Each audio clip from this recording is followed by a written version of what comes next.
Solid state में covalent solids, और ये हमारा लेक्चर नंबर 3 है। अब इस चैप्टर के अंदर में हम लोग बात करेंगे, आज के टॉपिक बेसिकली हमारी जो बात होगी कोवेलेंट सॉलिड और मॉलिक्यूलर सॉलिड्स के ऊपर में ही बात होगी। तो आइए सबसे पहले बात करें कि कोवेलेंट सॉलिड्स क्या होंगे। हम लोगों ने पहले पढ़ा था कि क्रिस्टलाइन सॉलिड को हम लोगों ने क्लासीफाई किया इन आयनिक सॉलिड, दूसरा हम लोगों ने मेटेलिक सॉलिड की बात की थी, और आज हम लोग बात करेंगे कोवेलेंट सॉलिड की। तो सबसे पहली बात तो कॉन्स्टिट्यूएंट पार्टिकल्स हमारे पास में कौन कौन से थे बेटा? Constituent particles are atom, ion, है ना, आयंस और मॉलिक्यूल्स। ये हमारे पास में कुछ कॉन्स्टिट्यूएंट पार्टिकल्स हुआ करते थे। जब हम लोग बात करेंगे कोवेलेंट सॉलिड की तो constituent particle must be an atom. तो हमारे पास में कॉन्स्टिट्यूएंट पार्टिकल क्या हो भैया?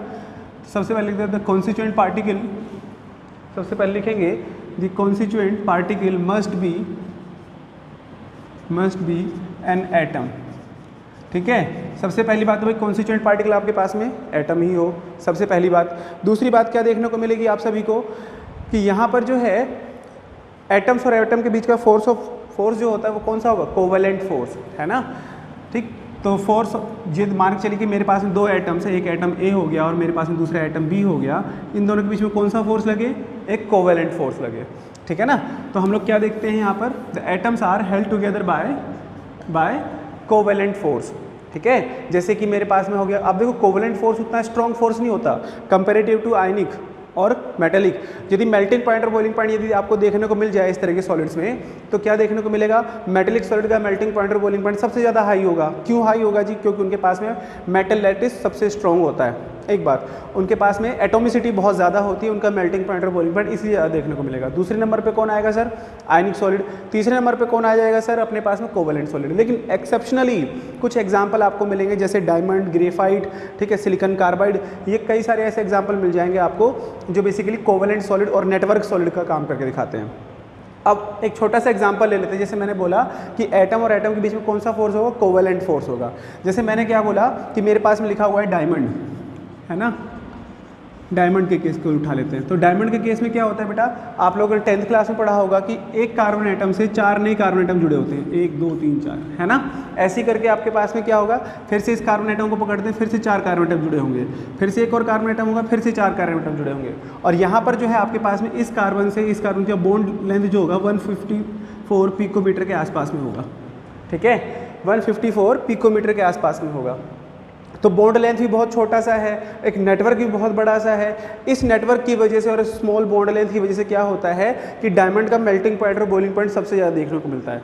ठीक है, डायमंड का मेल्टिंग पॉइंट और बॉइलिंग पॉइंट सबसे ज़्यादा देखने को मिला। उसके पीछे रीज़न क्या है? एक तो नेटवर्क, और दूसरा हमारे पास में क्या देखने को मिलेगा कि हमारा क्या कहते हैं, शॉर्टेस्ट बॉन्ड लेंथ।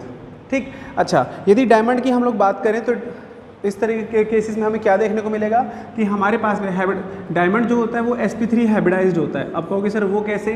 तो देखो कार्बन का एटॉमिक कितना बेटा? 6। कार्बन का एलोट्रोप होता है ना भाई डायमंड, तो ठीक, तो 6 इसका एटॉमिक नंबर है। पहले सेल में कितने इलेक्ट्रॉन सर? 2, सेकंड सेल में 4। ठीक है, तो देखो हर कार्बन एटम से कितने कार्बन एटम जुड़े हैं? 4। और यदि 4 समीशन आता तो कौन सा हाइब्रिडाइजेशन लिखते थे अपन लोग?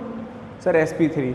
ठीक है, अच्छा, ये बात तो सबको समझ में आ गई होगी कि सर sp3 हाइब्रिडाइज होता है डायमंड हमारा, लेकिन sp3 हाइब्रिडाइज होते हुए भी इतना बड़ा मेल्टिंग पॉइंट और बॉइलिंग पॉइंट।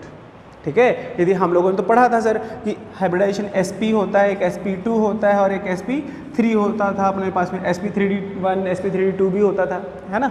लेकिन यहाँ पर ट्रिपल बॉन्ड है, यहाँ पर डबल बॉन्ड है और यहाँ पर सिंगल बॉन्ड है। तो देखो यहाँ पर सिंगल बॉन्ड दिख रहा है कि नहीं दिख रहा है? तो ट्रिपल बॉन्ड का मेल्टिंग पॉइंट और बॉइलिंग पॉइंट ज़्यादा होना चाहिए था, लेकिन हो किसका रहा है इस बार? यहाँ पर इसके कंपैरिजन में हमें सिंगल बॉन्ड का दिखाई देने को मिला। क्यों? क्योंकि यहाँ पर नेटवर्क बहुत बड़ा है। तो जितना बड़ा नेटवर्क फैलेगा उतना ज़्यादा आपको मेल्टिंग पॉइंट और बॉइलिंग पॉइंट देखने को मिलता है। आई थिंक आप सभी को ये बात समझ में आई होगी। एक बात, दूसरी बात क्या बेटा? यदि हम देखें यहाँ से तो डायमंड का जो मेल्टिंग पॉइंट और बॉइलिंग पॉइंट तो समझ में आ गया सर, ठीक है, लेकिन डायमंड कभी भी इलेक्ट्रिसिटी कंडक्ट नहीं करता। ठीक है, डायमंड कभी भी जो है इलेक्ट्रिसिटी कंडक्ट नहीं करता। क्यों? क्योंकि उसके पास में कोई फ्री इलेक्ट्रॉन नहीं है। ठीक है, हम लोगों ने बोला ना भाई एक इलेक्ट्रॉन से 4, एक कार्बन से 4 कार्बन एटम जुड़ेंगे, तो जितने बैलेंस इलेक्ट्रॉन तो वो तो सभी यूज्ड हो गए, इलेक्ट्रॉन तो बचा ही नहीं, तो इसलिए वो ना ही तो इलेक्ट्रिसिटी कंडक्ट करता है, ना ही वो उतना अच्छा हीट का कंडक्टर है। ठीक है ना। अच्छा, तो यहाँ तक सभी को बात समझ में आ गई होगी आई थिंक। आगे यदि हम लोग देखें तो हमारे पास में जितने भी कोवेलेंट सॉलिड्स होते हैं उनमें ऐसा नहीं कि सभी का मेल्टिंग पॉइंट और बॉइलिंग पॉइंट बहुत ज़्यादा देखने को मिल जाता है, एक्सेप्शनल केसेस देखने को मिलते हैं, डायमंड, ग्रेफाइट, उसके बाद सिलिकॉन कार्बाइड, ठीक है, या फिर कोई इंटरस्टिशियल कंपाउंड हो तो उनके अंदर में ये कुछ केसेस देखने को मिलते हैं। नहीं तो आमतौर पर यदि मेल्टिंग पॉइंट और बॉइलिंग पॉइंट का ऑर्डर देखा जाए, बॉइलिंग पॉइंट का ऑर्डर देखोगे तो सबसे ज़्यादा किसका मिलेगा, मेटेलिक, ठीक है, मेटेलिक का मिल जाएगा आपको, फिर मिल जाएगा मैंने जैसा अभी बोला था आयनिक सॉलिड्स का मिल जाएगा आपको, फिर मिल जाएगा आपको किसका भैया, कोवेलेंट का, कोवेलेंट सॉलिड्स, और फिर मिल जाएगा आपको किसका भैया, मॉलिक्यूलर सॉलिड्स, ठीक है, मॉलिक्यूलर सॉलिड्स। लेकिन एक्सेप्शनल बेसिस पे देखा जाए तो डायमंड और ग्रेफाइट, डायमंड का मेल्टिंग पॉइंट और बॉइलिंग पॉइंट इस केस में सबसे ज़्यादा देखने को मिल जाएगा आपको, ठीक है। मैं एक्सेप्शन के साथ बात कर रहा हूँ आपसे।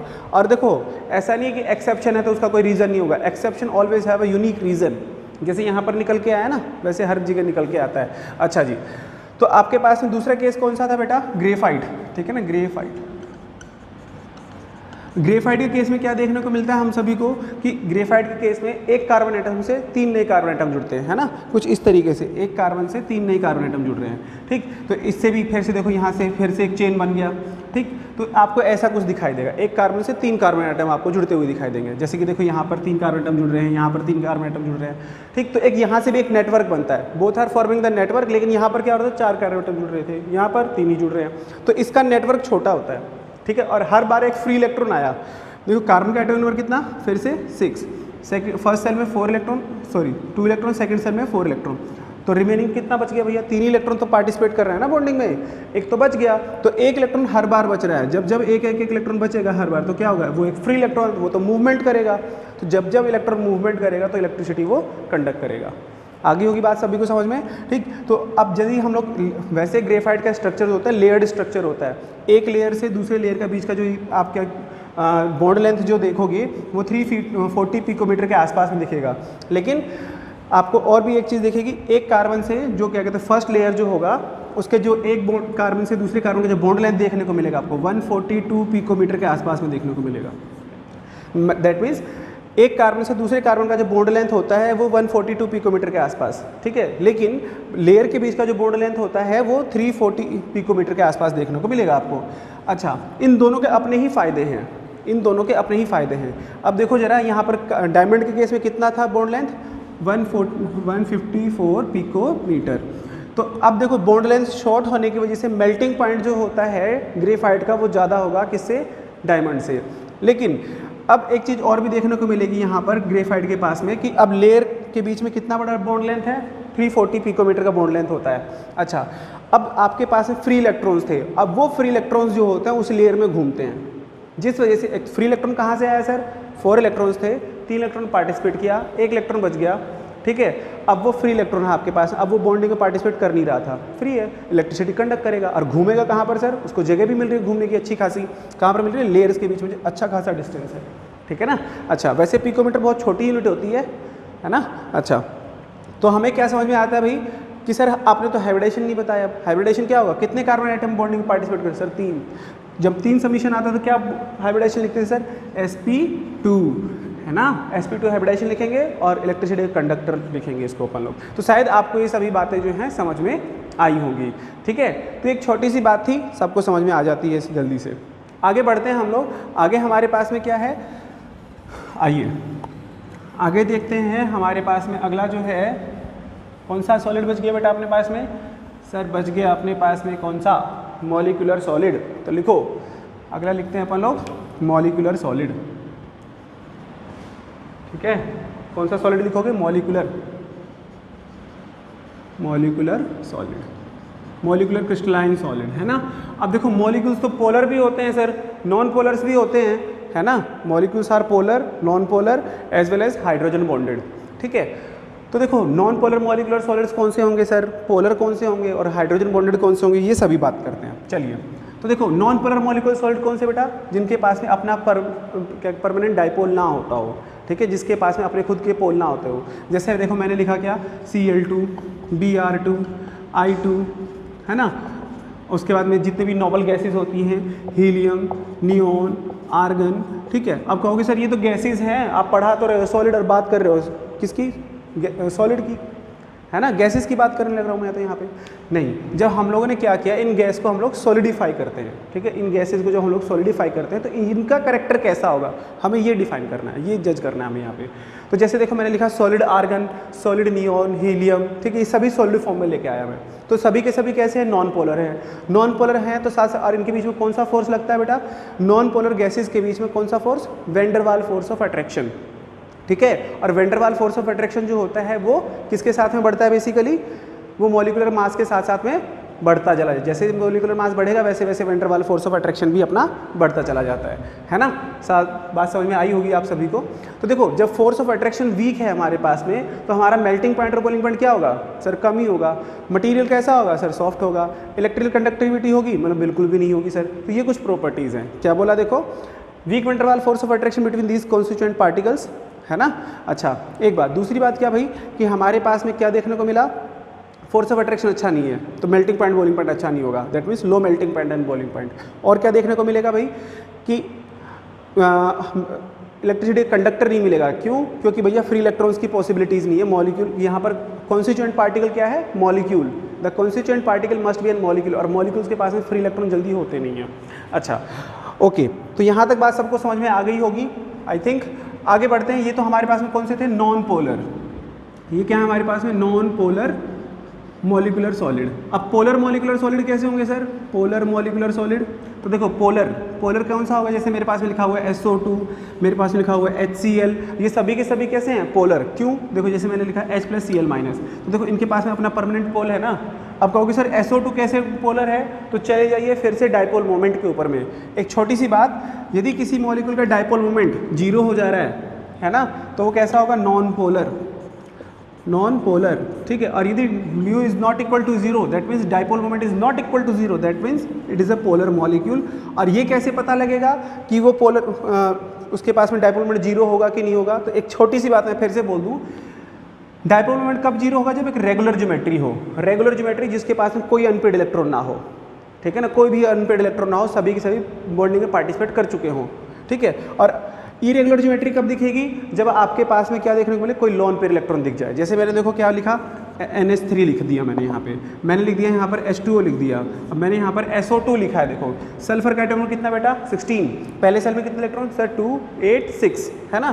तो देखो फिर से बनाते हैं, 2 इलेक्ट्रॉन यहाँ पर, 2 इलेक्ट्रॉन यहाँ पर, 2 इलेक्ट्रॉन यहाँ पर, एक लोन पेयर बचा। देखो डबल बॉन्ड और डबल बॉन्ड हो, तो एक लोन पेयर इलेक्ट्रॉन बचा हुआ है। तो लोन पेयर इलेक्ट्रॉन बचेगा तो इरेगुलर ज्योमेट्री वाला कौन होगा, irregular geometry, that means mu is not equal to 0, that means it is a polar substance। तो जो भी polar substance होते हैं उनके पास में कौन सा फोर्स मिलेगा, डाइपोल डाइपोल इंटरेक्शन, ठीक है।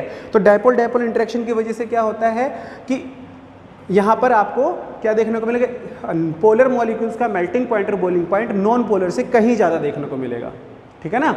हाँ मैं ये नहीं कह सकता बहुत ज़्यादा होगा, लेकिन कुछ ज़्यादा देखने को मिलेगा आपको। एक बात, दूसरी बात क्या भाई, ये भी क्या कहते हैं, डायपोल डायपोल इंटरेक्शन उतना अच्छा नहीं होता, दैट मीन्स इनका मेल्टिंग पॉइंट और बॉइलिंग पॉइंट भी कम होगा, लेकिन पोलर नॉन पोलर वालों से ज़्यादा होगा। हाँ ये वाटर के अंदर में सॉलेबल होते हैं, ये वाटर के अंदर में इनसॉलेबल होते हैं, ठीक है। अच्छा क्लोरीन सॉलेबल होता है वैसे। तो कुछ बातें आपको ध्यान रखनी होती हैं यहाँ पे। आइए आगे बढ़ते हैं, ठीक। ये भी इलेक्ट्रिसिटी को कंडक्ट नहीं करते। आप कहोगे सर HCl कंडक्ट कर पाएगा, हाँ सर ड्राई फॉर्म में होगा तो कंडक्ट नहीं करेगा, एक्वस फॉर्म में जाके इलेक्ट्रिसिटी को कंडक्ट कर लेगा, ठीक है। अच्छा आइए आगे बढ़ते हैं। अब हमारे पास में रह कौन सा गया जी, अब रह गया है हमारे पास में नॉन पोलर के बाद में पोलर, पोलर के बाद में hydrogen bonded, H bonded molecular solid.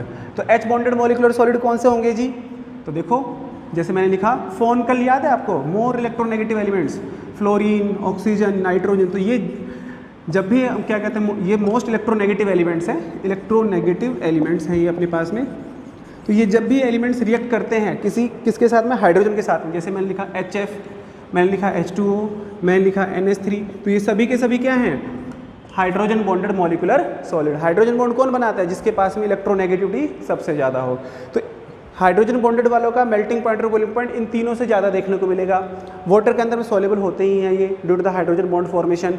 अच्छा इलेक्ट्रिसिटी को ये भी कंडक्ट नहीं करते। कहोगे सर कैसे, प्योर वाटर, प्योर अमोनिया नहीं कर पाएगा, ठीक है ना, आयंस फ्री नहीं है। तो ये सभी बातें आप आसानी से लिख सकते हैं। आई थिंक आपको ये सभी बातें समझ में आई होंगी।